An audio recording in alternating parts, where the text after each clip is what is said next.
Alhamdulillah, kita akan membahas mengenai tips kesehatan di channel ini. Jadi jangan sampai lupa untuk subscribe dan klik tombol lonceng yang ada di sebelah kanan untuk mendapatkan info-info terbaru dan video-video terbaru dari kita. Nah, Bapak-bapak, ibu-ibu yang saat ini sedang menonton video ini, hari ini kita akan berbicara mengenai racun atau bisa ular. Ya, bagi sebagian orang, penanganan bisa ular menggunakan obat anti racun ya, atau anti bisa. Biasanya obat ini tersedia di rumah sakit yang itu cukup besar. Pernah satu ketika di satu desa ada seorang anak itu dia terkena bisa ular, digigit ular kobra, kemudian dibawa ke puskesmas. Namun di puskesmas belum ada obat untuk bisa ular kobra. Akhirnya apa yang terjadi? Akhirnya penanganan tidak cukup cepat, penanganan juga terlambat. Nah, kita ketahui bahwa ada bermacam-macam bisa ular, ada bermacam-macam jenis ular. Ada ular yang memang dia tidak berbisa, kemudian ada ular yang dia berbisa menengah, kemudian ada juga ular yang berbisa dia cukup berbahaya. Nah, ular-ular yang berbahaya ini salah satunya adalah kobra, terutama kobra-kobra hitam yang besar. Nah, bisanya sangat cepat sekali menyebar ke dalam pembuluh darah. Maka yang terjadi, bisa itu dia akan menyebar secara cepat ke pembuluh darah dan kemudian meracuni, dan yang paling bahaya adalah ketika dia sudah sampai ke jantung dan kemudian dia tersebar.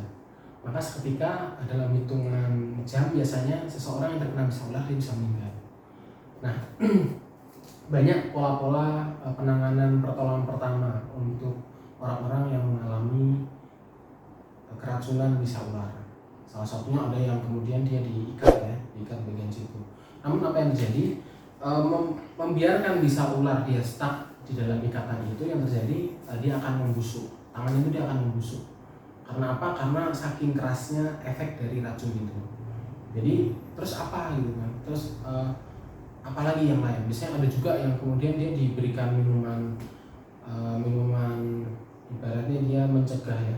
Salah satunya ada yang menggunakan kelapa muda, ada yang minum teh, kemudian dikasih obat antibiotik untuk penanganan pertama. Nah, semuanya dia tidak bisa menetralkan secara cepat bisa ular ini. Karena apa? Karena tipe dari bisa ular ini sendiri dia tidak bisa ternetralkan dengan kelapa muda, dengan teh, dengan obat antibiotik dan beberapa obat-obat yang itu bisa diharapkan mampu untuk menetralkan dari bisa ini.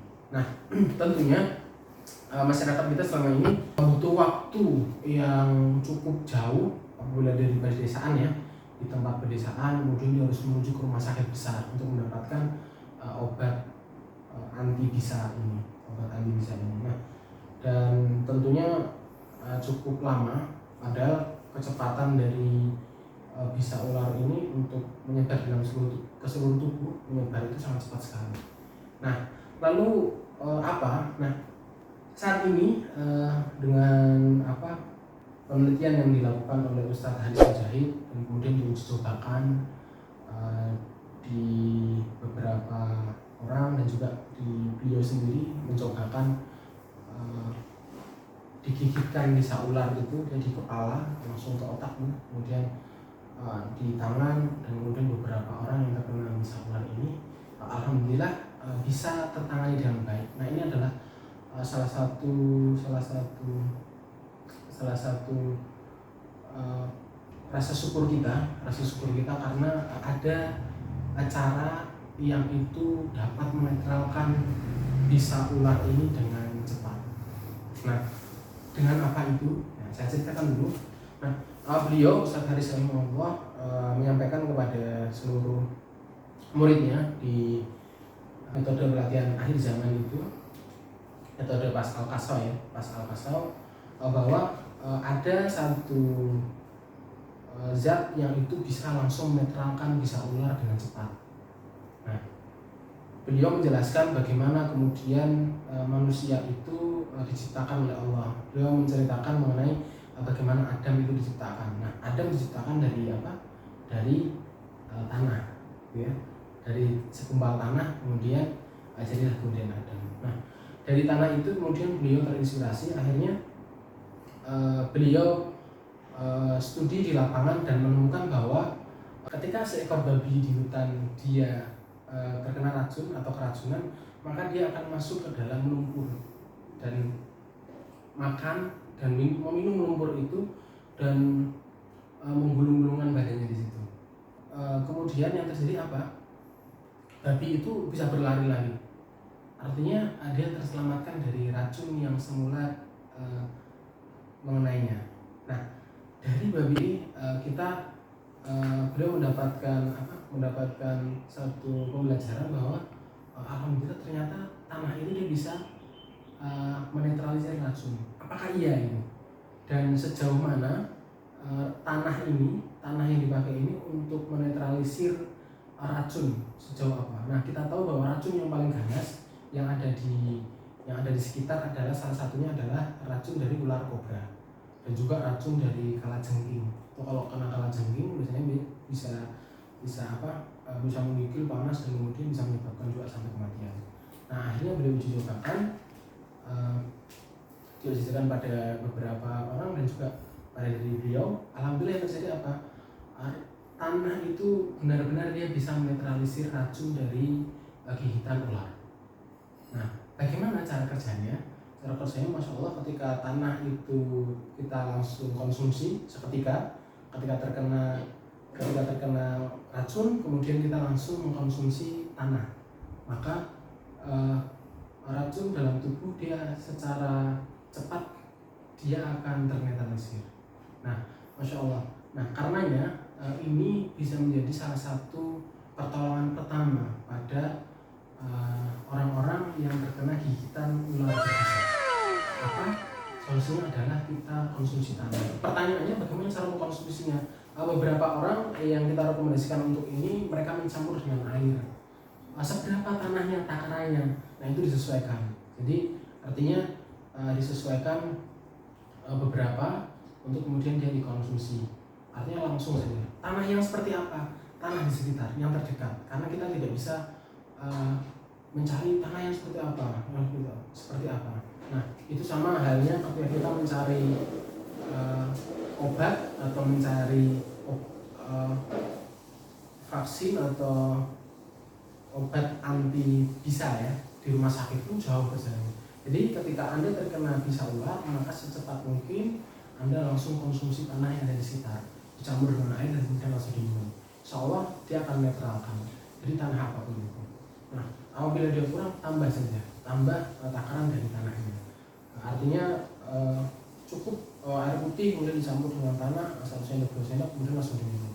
Namun kami berpesan bahwa jangan terlalu banyak mengkonsumsi ini. Nah, ada pertanyaan, apa nggak bahaya gitu kan? Tanah kan kotor gitu. Cari tanah yang memang dia sedikit bersih ya. Artinya asalnya memang tanah itu bersih, tapi kemudian jangan sampai ada kotoran-kotoran dari hewan. Artinya benar-benar tanah yang kita rasa cukup bersih, tidak ada kotoran yang di situ. Nah, kemudian apakah nanti nggak bakteri dan macam-macam?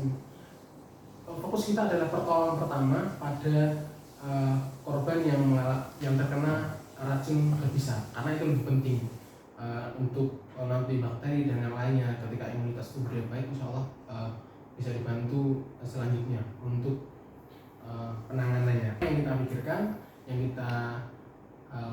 yang kita utamakan adalah kondisi keselamatan karena bisa ular. Jadi tanah bisa menjadi solusi bagi Anda yang terkena gigitan bisa ular atau beberapa racun atau hewan-hewan yang dia berbisa. Semoga bisa menjadi solusi, dan jangan lupa kalau Anda kemudian mengalami dan kemudian sudah mempraktekkan, kabarkan kepada kami, bisa tulis di kolom komentar. Dan apabila ini bermanfaat dan Anda mendapatkan manfaat dari sini, jangan lupa untuk share video ini. Dan saya akan bagikan beberapa screenshot orang-orang yang dia berhasil mendapatkan orang-orang yang berhasil setelah mengkonsumsi tanah ketika habis digigit bisa ular dan alhamdulillah dia langsung seketika dia netral dan membaik. Artinya bisa menyelamatkan Anda dari gigitan bisa ular. Baik, insya Allah video ini didedikasikan untuk seluruh masyarakat agar bisa terbantu, dan insya Allah semoga menjadi amal jariah pada Ustadz Haris Mujahid dan kita semua, dan semua orang bisa terbantu. Jadi ketika tergigit terkena bisa ular bisa terselamatkan, jangan sampai ada yang meninggal di jalan karena tergigit bisa ular. Baik, saya Faisal Arif. Assalamualaikum warahmatullahi wabarakatuh.